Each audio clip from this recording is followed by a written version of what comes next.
Sige. Kung hindi po tayo, pwede ba dito na lang? Si Senator Marcoleta po, kapareho ng iba pang senators, ay senator judge na po siya. So hindi po siya makapagbigay ng statement sapagkat binabantayan sila at may oath sila that they should remain objective and detached to the case. Yeah. Ibig sabihin po, hindi sila pwede Yes. basta-basta mag-appear dito. Bakit nag-Senate Blue Ribbon Committee? Iba naman po yun. Yun po ay isang legitimate committee function nila sa Senado.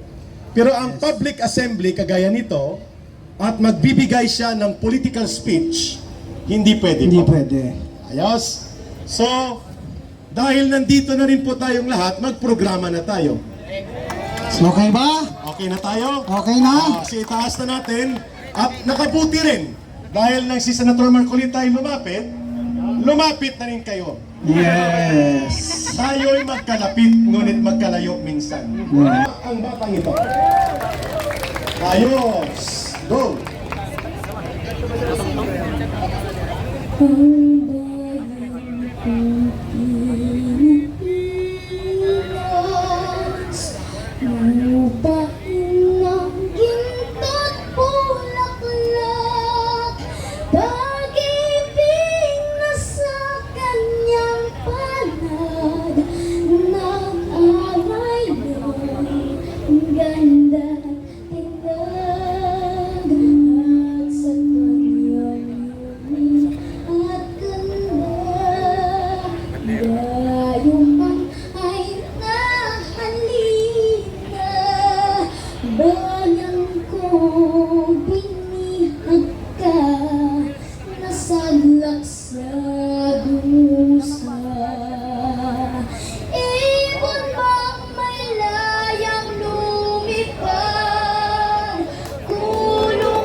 Bayan pa kayang sakyan dinag, ang dinag na sa makaalipas. Pilipinas kong minumutya, pugat ng luha at dalita, aking adhika, makita laya, ibang mamalayang lumipad, kulungin mo ang umiiyak, bayan pa kayang sakdan dinag, ang dimag na sa makaalpas.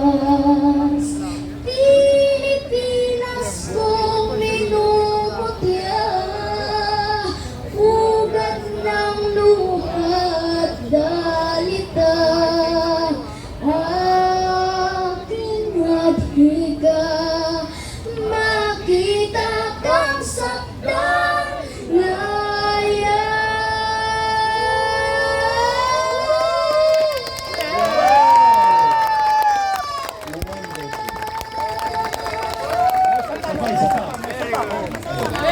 Ang galing! Go ahead!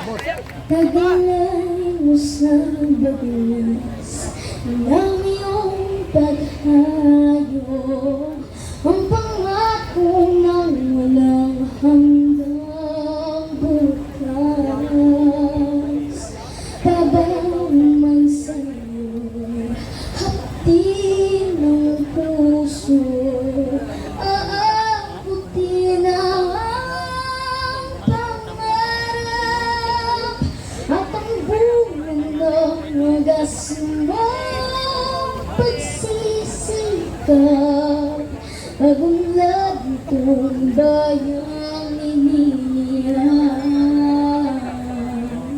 kapalit ng dalamhating paghihirap, pagangat ng kabuhayang marilang, libarin mo ang hangganan ng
Salamat, Princess Pauline.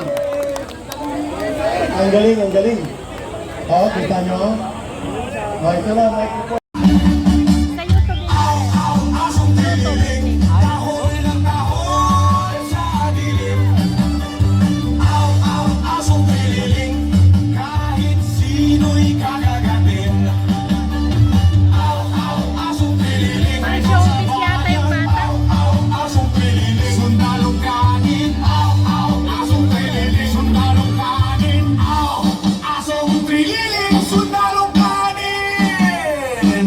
Dati kang nagaklas, dala mo'y dangal at tapang. Ngayon tahol ka ng tahol, parang utusang laging gutom. Pinalaya, pinatawad, binigyan ng bagong pag-asa, pero ginamit sa paninira, inutusan ng mga buhaya. Walang pruweba, puro yan, puro pwede, magaling manghula ng kasalanan ng iba. Dati kang sundalo, ngayon'y talo ng politiko, hindi na bayani ng bayan, kundi bayad na alalay. Asong pililing, tahol ng tahol sa dilim. Asong pililing, kahit sino'y kakagatin. Asong pililing, kayo sa bayan. Asong pililing, sundalo kanin. Asong pililing, sundalo kanin.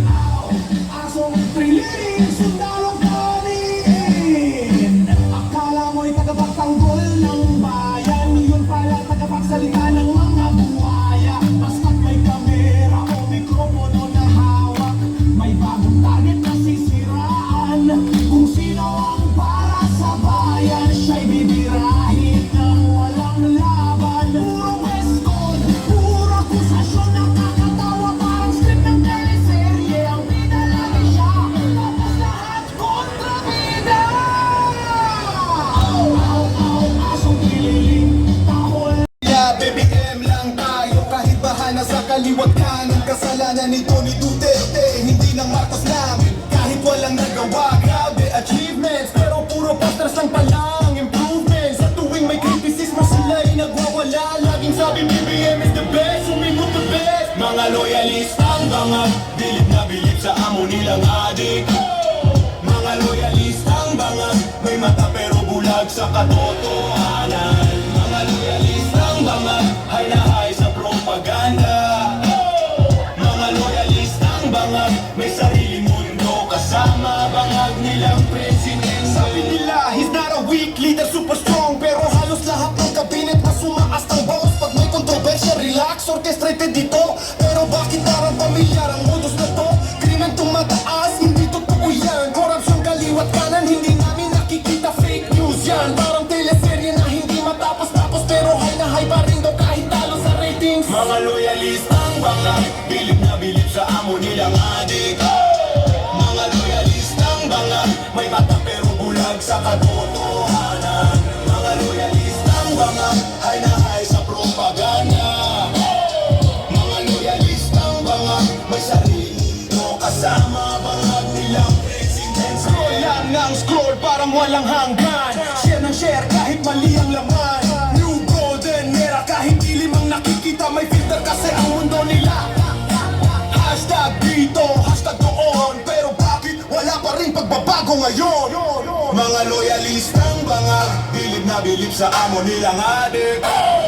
Mga loyalistang bangag, may mata pero bulag sa katotohanan. Mga loyalistang bangag, high na high sa propaganda.